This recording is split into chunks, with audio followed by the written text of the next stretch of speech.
Hey there folks, welcome back to Civ Fanatics, Ultimate Strategy Guide for Prince level players. Continuing on with the cultural victory attempt in Brave New World.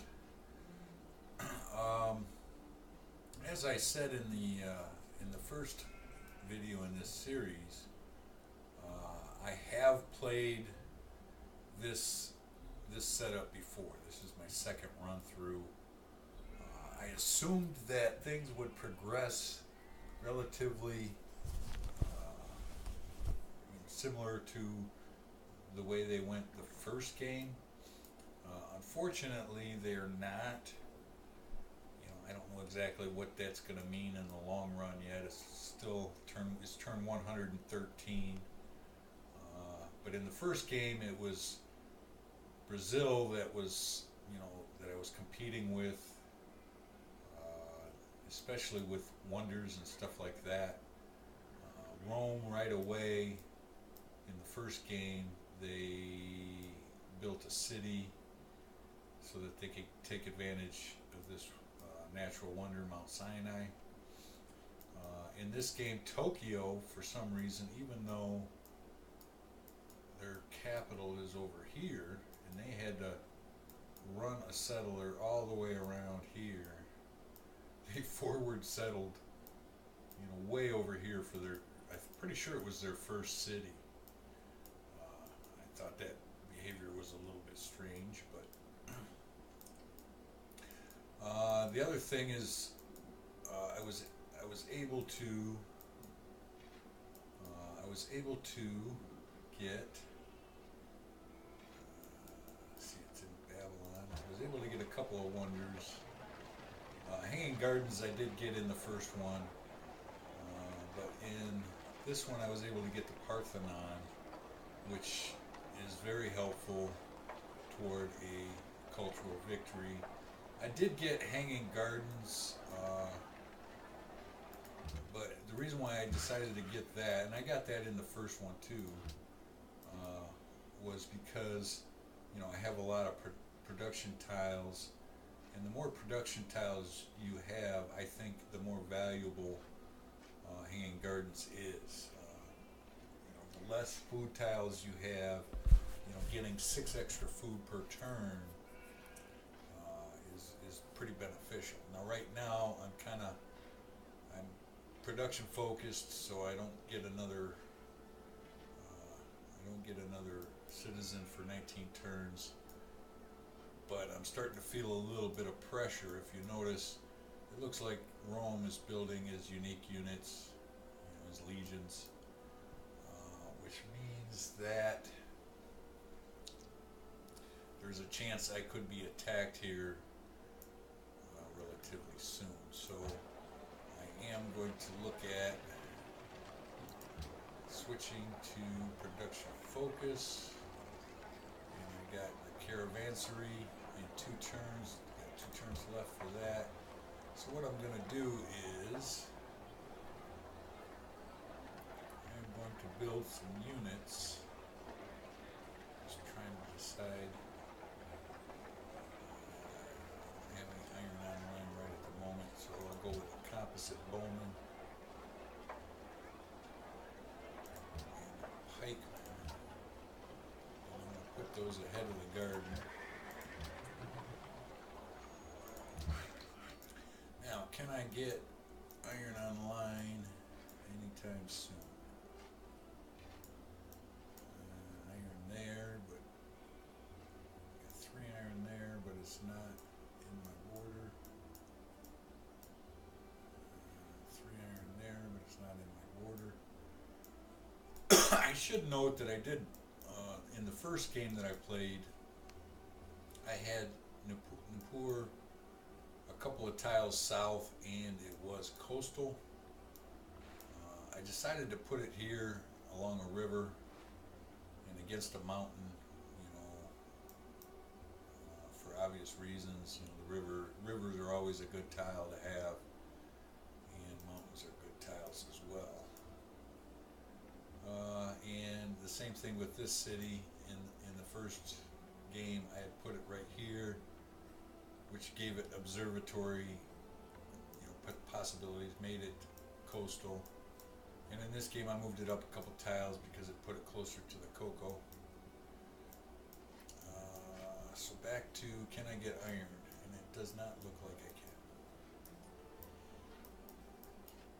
So eventually at some point I'll get that iron. I'll be able to get that.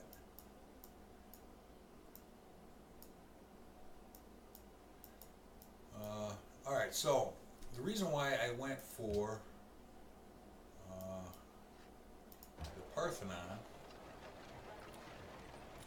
was because it gives you a slot right away for your tourism, and it gives you a free artist. So I wanted to get that early in the game, as early as possible. And where's Parthenon? Right there. So as soon as I researched drama and poetry, I went ahead and I had to hard build it, but I was able to get the Parthenon right away. And the advantage, now that only gives you 2 tourism, but it gives it to you pretty early in the game. And with the tourism, the earlier you can get, so even though I only have 4 per turn, at this point, and originally had 2, I've still built up 84 points, 98 here in Rome, 87 there, 84 there, with these modifiers that I'm getting for trade and for open borders and stuff like that. Eventually I'm going to try to get the shared religion bonuses and stuff like that.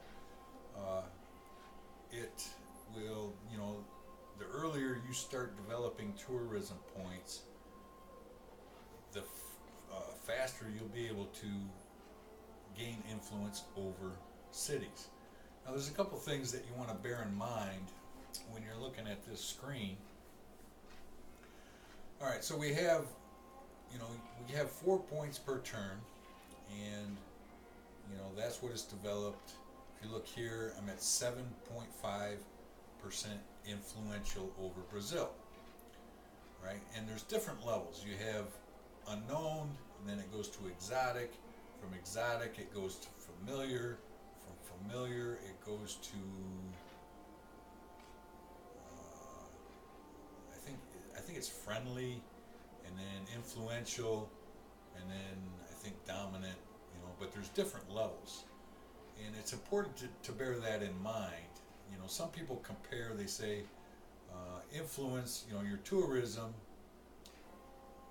is kind of like the counterbalance to culture and back and forth. And that's kind of true, except for when you get to later on in the game, when you can start getting ideologies. You can have, it'll be here.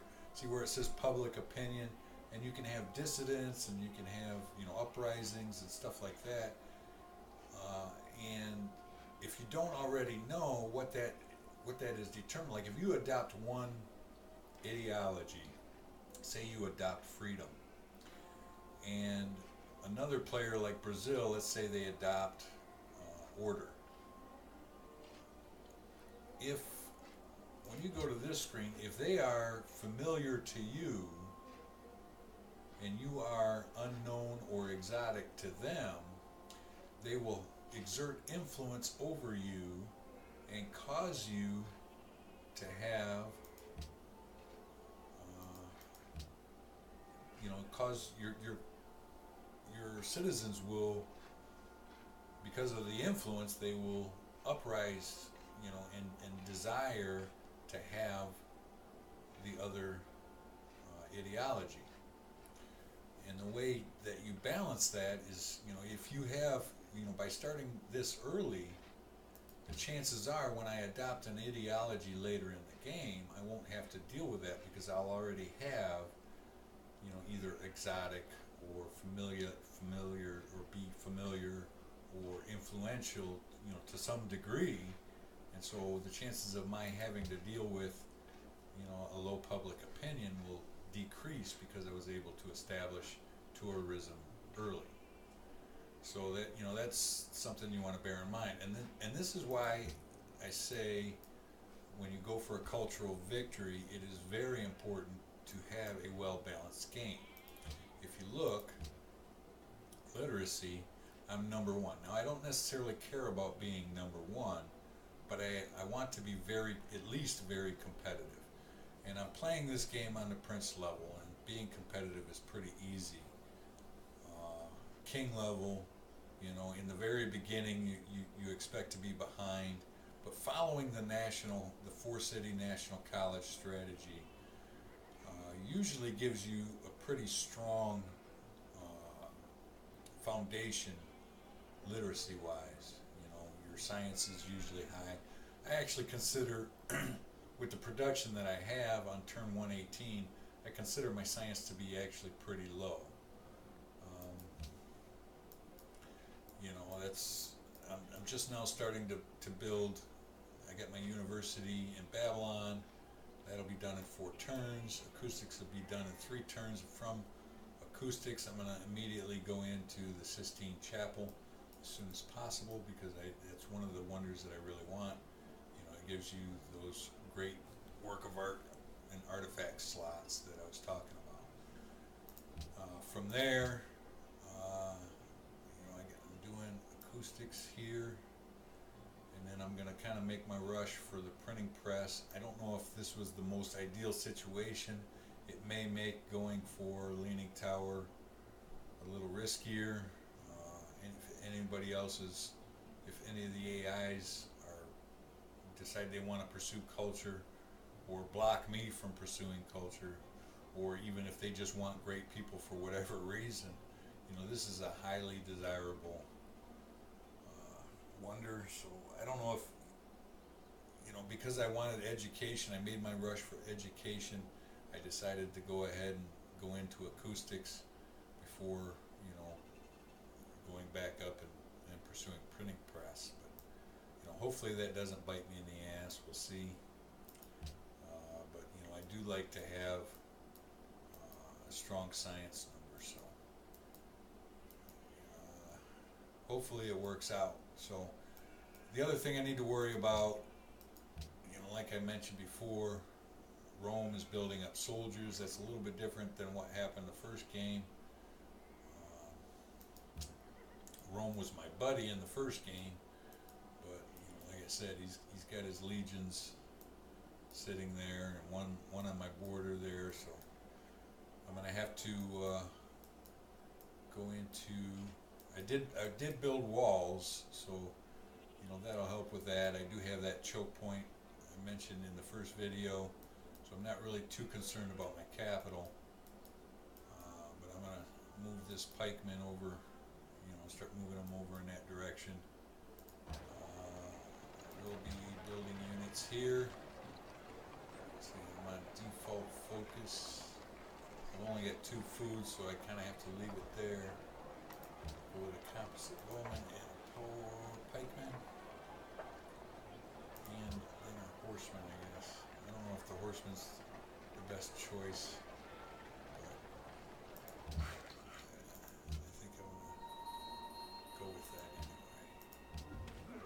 Alright, so let's see what happens. Does he... Deveremos... What did I just see? Oda Nobuga completed Notre Dame. That doesn't scare me that much. Now we move that legion up, and this one's gone. So the threat may not be immediate, so that's a good thing. But maybe after I try to give him my religion, he might change his mind. Alright, so I got some followers there. Now my next target's going to be Rome. I'm going to try to convert Rome. Once I have another missionary. Oh, I do have another missionary right there. So we'll send him over to Rome.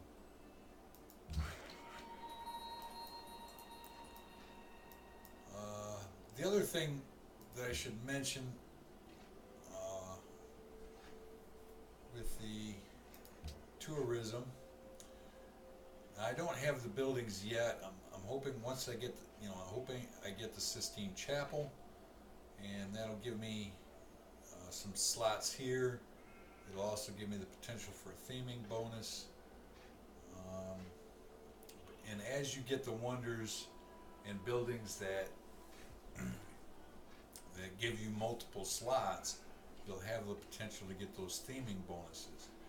And the theming bonuses, even though they don't seem that large, are actually, in the beginning of the game, just a couple, 2, 3, 4 points makes a big difference, because you're getting that every turn for, like right now I get +4 per turn, and I'm going to get that for at least, the game's going to go for about 250 to 275 turns on average at the Prince level.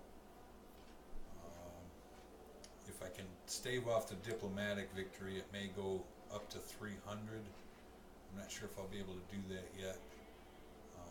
But those theming bonuses are a little bit complicated to achieve, but if you can figure it out, what it is they'll ask you, the theme for these slots is you got to have 3 works from the same civilization in the same era, and you can swap with other players. The Ottomans are the only ones at this point in the game that have anything that available for swap. But you have to be careful that once you get a theming bonus, that you're not swapping. See where it says +0. If this work was a part of a theming bonus, it would say +2 or +4 or +3. So when you go to swap these, be mindful of that plus number. If it says +0, it's not a part of a theming bonus, and it's safer to trade it than if it's got a +3, any kind of plus number there, 2, 3, 4, don't swap it. You're already getting a theming bonus from it. And if you swap it, you're going to lose the theming bonus. What else? I guess we just maybe try to see how Rome behaves here in the next turn or two. But like I said, I am going to start moving some military toward. This is his most likely target if he's thinking about attacking me, which he probably is. Rome can be like that. All right, so that worker is out of things to do.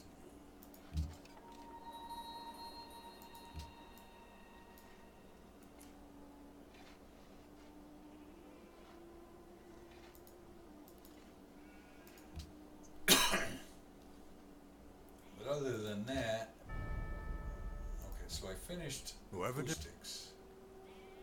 So I have to go one more turn. I definitely want my university, because I'll get 10 extra, maybe even 12 extra science per turn by completing that, and it's only one turn. So I definitely want that to finish.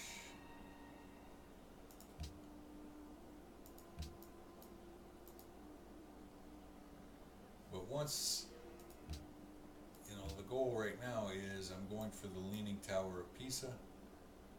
And, I want to look real quick. Let's see where the globe is. Prerequisite tech is printing press. Okay. So that should be easy enough to find. Alright, so Leaning Tower of Pisa and the Globe Theater. I want these both very badly. So when I get there, as I get closer, what I'm going to do is, so right now I'm at 689 science beakers to achieve the printing press. So as I as I get closer, I'm gonna keep an eye on that. Yeah, 689, 689. Okay, so somebody has gunpowder, because it's at 656. So somebody has entered the Renaissance through gunpowder, which is it's good and bad. It's both good and bad. That means that if it's Rome, especially, I got to worry about musketmen and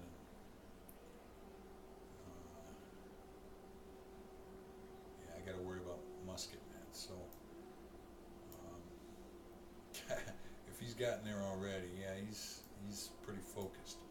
But on the plus side, that my chances of getting the Globe Theater and or the Leaning Tower are still pretty good. So that's what we're hoping for. So we'll play a few turns here and kind of see how things play out. Let's put him. I'm actually going to keep him on that side of the river. Alright, so here, I definitely want Sistine Chapel. Doesn't look like I can do any better than 12 turns. Right? Can I? Yeah.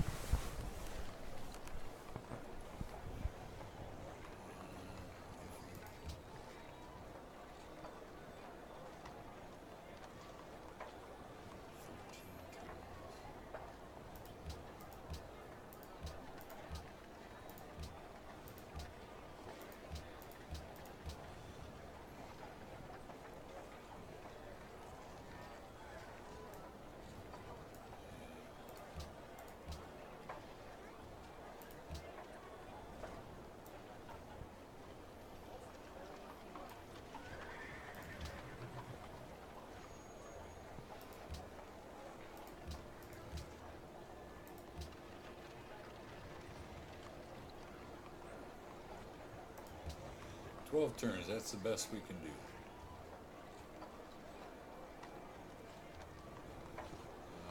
Unless...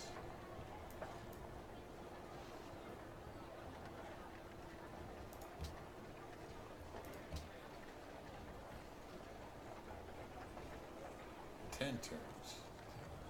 Now I had to turn off my Writers Guild, but I'm going to say that it's worth it for 10 turns to do that, to save me 2 turns on Sistine Chapel, because I really do want that.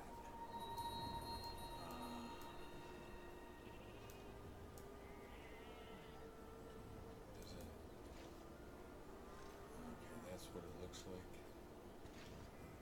So, I can go, kind of look around.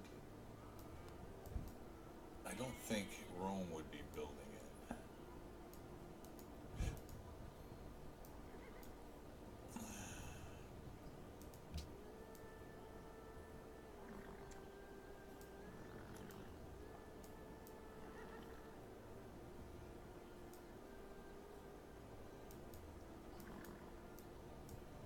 If you don't know what I'm doing, when you build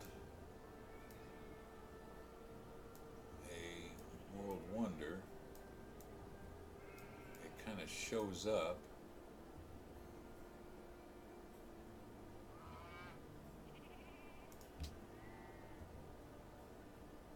I don't think that's the same. Or was that?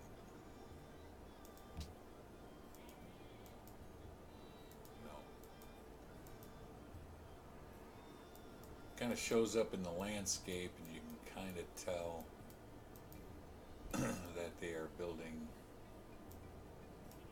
He's built something, or has built something. But it's not the same.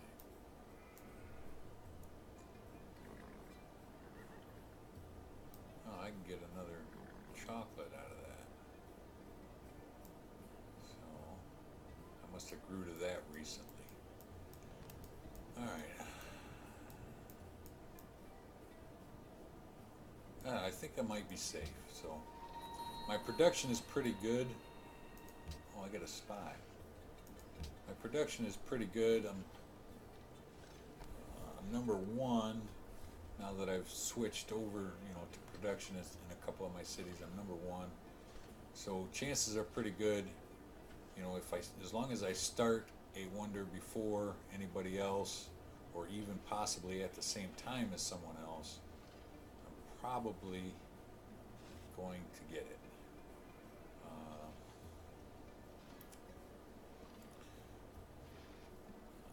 Let's see. Unit needs orders. I'm going to leave the pikemen sitting in the city because that'll save me a couple of gold maintenance. Yeah, see, my science went up to over 100 just from building a university in that one city. And once I get a couple of military units, once I see that my soldiers, because of his unique units, instead of going 50%, I may go a little bit higher than 50, instead of 30,000. As long as he leaves it at 30,000 or 62,000, I may go like 40 to 45.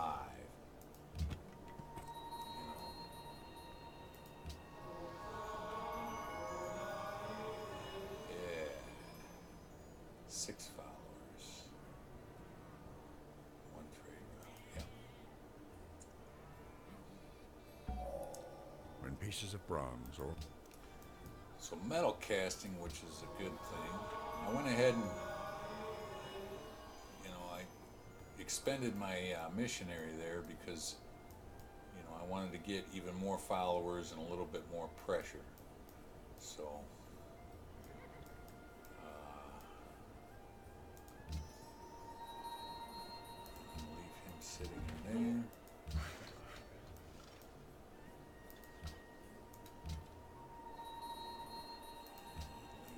Fortify there. And I'm happy to see that he, at this point, doesn't really seem very intent, or at the minimum, attack doesn't look to be imminent. So that's a good thing. And I don't know, maybe he saw that I was starting to build up my troops. The AIs usually stay pretty aware of what their opponents are doing with everything, including military.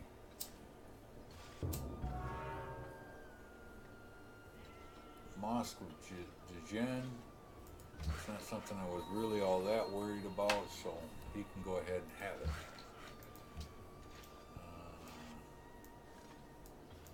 I'm gonna get him working on these. Little stacked unit. Keep him on that side of the river. Fortify.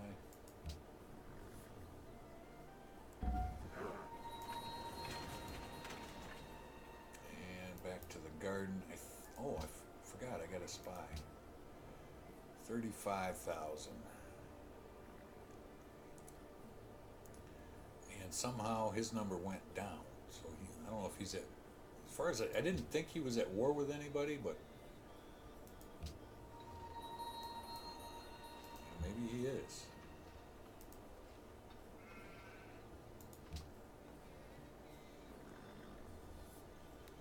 Alright. So I think I can just go back to I don't know if everybody does it the same way. Sometimes, it depends on when I get the universities and when I get how things play out. But if I see I can build a workshop, even though I place a high priority on my universities because they give you 33%, and in this case, it'll take me from 18 to 24. So that's a pretty good science bump. But I still like to build my workshops. I like to give my workshops a pretty high priority. Alright, so I'm gonna delete the horseman there. I think I'm pretty safe.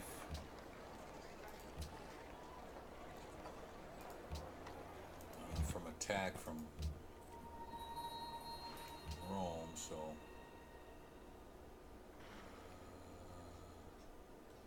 yeah, I'm going to get a little bit of extra gold from that. Get him working on that farm. And once I get Sistine Chapel built, I'll probably go back to food focus, you know, so I can get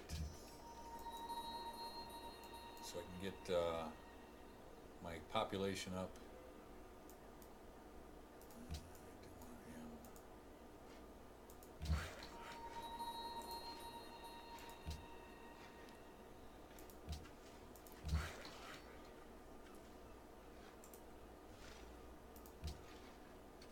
Oh wait, you know what? I was going to build a farm there, but as I was doing it, I realized,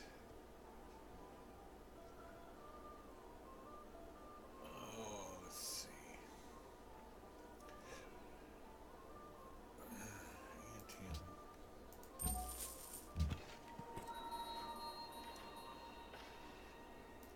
I realized that he was 4 tiles away from that city. So there was really no point.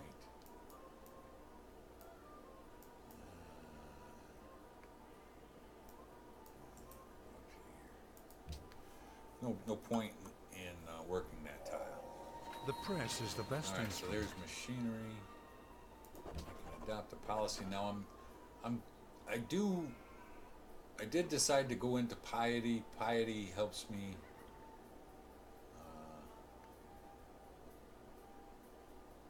Piety helps me spread, you know, religion, and spreading religion helps you gain influence faster. But from here, I'm going into aesthetics. Adopting yeah, so that'll give me a faster generation of writers and so on and so forth. So I am taking a few risks here and there. Building Sistine Chapel, I got rid of my Writers Guild points. I don't have anything in university, so I'm taking a few risks, but I'm hoping that in the long run they pay off.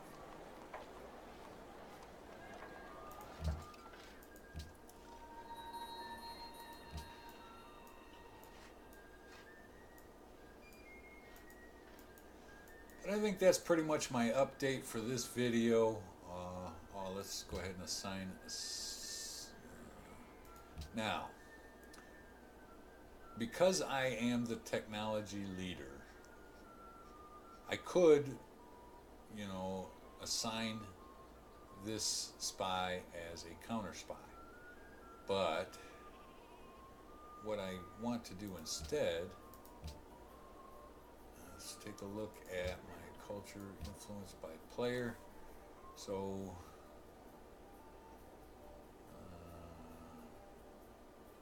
6.2, 13.2.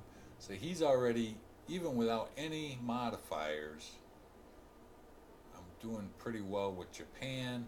I'm doing pretty well with Songhai. So what I want to do is I want to increase the ones that I'm not doing so well with. So I think I'm going to target 9.3, 6.2, Rome. I'm going to target Rome with my spy and send him as a diplomat. And the diplomats will give me even more influence. So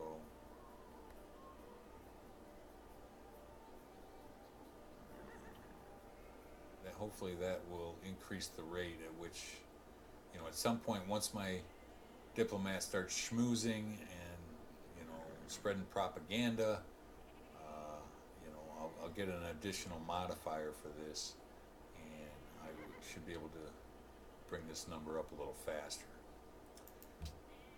So I also need to, as soon as I can, go back to generating great writers and stuff like that. But for now, that's where I'm at. I'm going to, try to get into the printing press as fast as I can. It's still at 689. Yeah, so that's good. So it's looking pretty good for me to try to get the Leaning Tower. Once I get the Leaning Tower, the next thing that I'll be looking at is Uffizi. And I have aesthetics, so I'll be able to do that. Yeah, so right from printing press, I'll go into architecture, and then I need to start thinking about getting into archaeology so that I can, start doing archaeological digs. And I should have plenty of slots. I need to build museums, which I can't do it yet. I think that comes with archaeology, yeah. So, once I get archaeology, I'll have to build museums, and like I said, the whole culture system. It's actually, it's really interesting the whole way through. It gives you a lot to think about. Especially once the archaeological digs, you definitely have to plan ahead. You can't just wing it. You really have to think about, and there's not like a standard. There's a standard procedure, especially with the wonders, but you got to vary your play based on your surroundings a lot more than you might with some of the other victory types. So with that being said, I'm going to cut this video off, and look forward to talking to you in the next one. I'll come back probably about, turn 175 or so, and give another update, and we'll talk a little more about mid-game strategies. All right, so with that being said, peace out.